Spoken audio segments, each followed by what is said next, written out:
सो 140 plus days काफ़ी sufficient time होते हैं और इतने दिनों में आप एक अच्छा स्कोर ला सकते हो।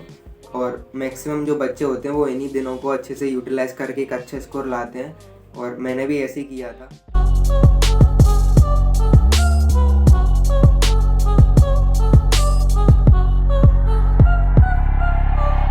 सो hey guys, welcome back to our YouTube channel. और इस वीडियो के अंदर मैं आपको नीट 2023 के रिलेटेड बताऊंगा, जो कि जिसमें 140 दिन के आसपास बचे हैं, जो कि काफ़ी कम टाइम होता है।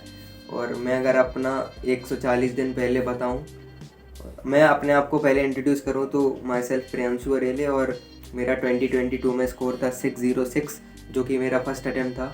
और 140 दिन जब मेरे टाइम पे बचे थे तब मैं क्या क्या कर रहा था और मैंने इन दोनों में क्या क्या किया था, प्रैक्टिस में क्या किया था, कौन सी बुक्स पढ़ी थी और क्वेश्चन प्रैक्टिस का सोर्स क्या था, और पीडब्ल्यू के जो टेस्ट सीरीज़ है और अभी भी आएगी रैंकर टेस्ट सीरीज़, वो मैंने ज्वाइन करी थी, आप लोग को भी करना चाहिए।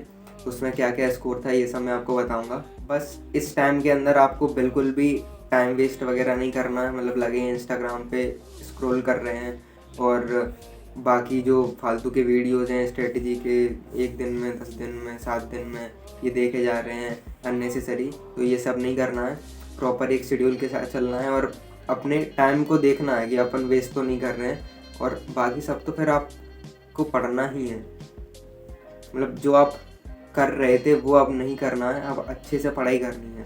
मतलब 10 आवर्स तो कम से कम पढ़ने ही है आपको एक दिन में, तो तभी आपको अच्छा लगेगा और कॉन्फिडेंस भी आएगा।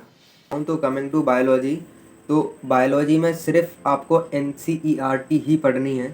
NCERT के अलावा जितने भी आपके कोचिंग मॉड्यूल थे, अगर आपने उनमें से कुछ हाईलाइट करके रखा है तो अच्छी बात है, वरना उनको बंद कर दें, वो ज़्यादा सही रहेगा मेरे हिसाब से, क्योंकि उसमें बहुत ज़्यादा एक्स्ट्रा इन्फॉर्मेशन रहती है। लेकिन अगर आपने कुछ हाइलाइट्स वगैरह कर रखे हैं, उसके अंदर जो क्वेश्चंस होते हैं आपने कर रखे हैं, तो उनको आप उतना यूज़ कर सकते हैं। और वैसे तो आपको सिर्फ NCERT ही पढ़नी चाहिए मेरे हिसाब से, क्योंकि जैसे बहुत से क्वेश्चन हैं जो डायरेक्ट NCERT बेस्ड हैं। NCERT के जो डायग्राम्स हैं, डायग्राम्स के नीचे जो इन्फॉर्मेशन लिखी रहती है उससे भी क्वेश्चन आते हैं। जैसे इस साल ही आया था ऑटोसोमल डोमिनेंट का मायोटोनिक डिस्ट्रोफी पे एक क्वेश्चन आया था, जो NCERT के डायग्राम के नीचे लिखा था, पेडिग्री एनालिसिस के नीचे। तो ऐसे ऐसे क्वेश्चन आते हैं, तो आपको सिर्फ और सिर्फ NCERT पर ही फोकस करना है बायोलॉजी के लिए। और बायोलॉजी के बाद अब केमिस्ट्री कॉम्बिनेशन है सबका, जैसा मैं पहले भी कहा था, तो कॉम्बिनेशन है। आपको इनऑर्गेनिक को एकदम बायोलॉजी की तरह लेना। अगर इनऑर्गेनिक के लिए अभी तक NCERT नहीं पढ़ी है तो पढ़ना शुरू कर दीजिए, और चैप्टर वाइज जो टेस्ट होंगे तो इनऑर्गेनिक में NCERT पढ़ें फिर टेस्ट दें। मतलब जितना आपको क्लासेस में पढ़ाया जाना चाहिए था वो सर ने आपको पढ़ा दिया होगा, लेकिन आप खुद को NCERT से मिलाना है उस चीज़ को। तो इनऑर्गेनिक के लिए NCERT पढ़िए। एंड देन फिजिकल केमिस्ट्री, अगर क्लास टीचर के नोट्स हैं आपके पास तो उससे अच्छा कुछ हो नहीं सकता। आपको वही वही बार बार पढ़ने हैं। प्रैक्टिस के लिए कुछ PYQ क्वेश्चंस लगा सकते हैं, और जो क्लास के अंदर जो क्वेश्चंस लगवाए हैं उन्हीं को दोबारा से लगा लें फिजिकल के लिए। और ऑर्गेनिक केमिस्ट्री एकदम बेसिक से जब आप रिवाइज़ करें तो एकदम GOC आइसोमेरिज्म से उठा के पूरा लास्ट तक लेके ऐसे रिवाइज़ करा करें, वो आपके लिए सबसे ज़्यादा सही रहेगा। क्योंकि ऑर्गेनिक केमिस्ट्री आपका फाउंडेशन पे चलती है। अगर आपका GOC वगैरह स्ट्रॉन्ग है तो आपका सब कुछ ही स्ट्रॉन्ग हो जाएगा। और ऑर्गेनिक में जो लास्ट के चैप्टर हैं, बायोमोलिक्यूल, पॉलीमर, इनको तो अभी से पढ़ना चालू कर दें। एक एक लेक्चर देख लें, वन शॉट टाइप, और सारी इन्फॉर्मेशन NCERT में हाईलाइट करना चालू कर दें।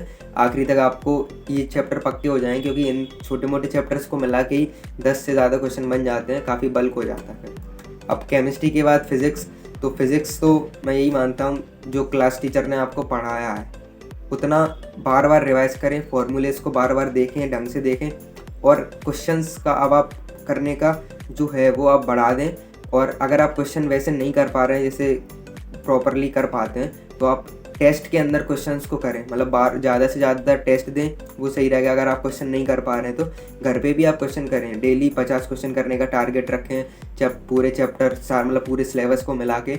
और ये नहीं कर पा रहे हैं तो आप टेस्ट तो ज़रूर दें ही, मतलब टेस्ट को तो छोड़ना नहीं है, और टेस्ट से ही आपके मार्क्स इंप्रूव होते जाएंगे। तो ये तीनों सब्जेक्ट का जो मेन अप्रोच होनी चाहिए आपकी, वो मेजोरिटीज़ का जो क्वेश्चन ये रहता है कि मॉक टेस्ट के लिए, मतलब फुल सिलेबस मॉक टेस्ट के लिए प्रिपेयर कैसे करें। तो मैं आपको बता दूं, इनिशियली आपने कितनी भी अच्छी तैयारी करी होगी, लेकिन जब आप टेस्ट देना स्टार्ट करेंगे तो आपका स्कोर जो है वो कम ही रहेगा इनिशियली। मेरे केस में भी यही था, जब मैंने पहला फुल सिलेबस मॉक टेस्ट दिया था, मतलब मेरी सारी तैयारी थी, फिर भी मेरा स्कोर 510 के समथिंग था। वो इसलिए था क्योंकि कहीं ना कहीं रिवीजन के अंदर बहुत से इश्यूज होते हैं, पूरा अपन ये रिवाइज़ नहीं कर पाए, वो रिवाइज़ नहीं कर पाए। लेकिन जैसे जैसे आप टेस्ट देते जाएंगे, मेक श्योर करें कि आप सारी चीज़ रिवाइज़ करते जाएं। 1 बार कर ली, 2 बार करें, 3 बार करें, ऐसे रिवाइज़ करते जाएं और आपका स्कोर अपने आप बढ़ता चला जाएगा फुल सिलेबस मॉक टेस्ट के अंदर। और मेरे ख्याल से अब आपको मतलब एक टेस्ट सीरीज़ ले लेनी चाहिए जिसमें शुरुआत में पार्ट टेस्ट हो, फिर फुल सिलेबस टेस्ट हो। तो ऐसे अगर आप करेंगे तो आपका स्कोर डेफिनेटली बढ़ेगा।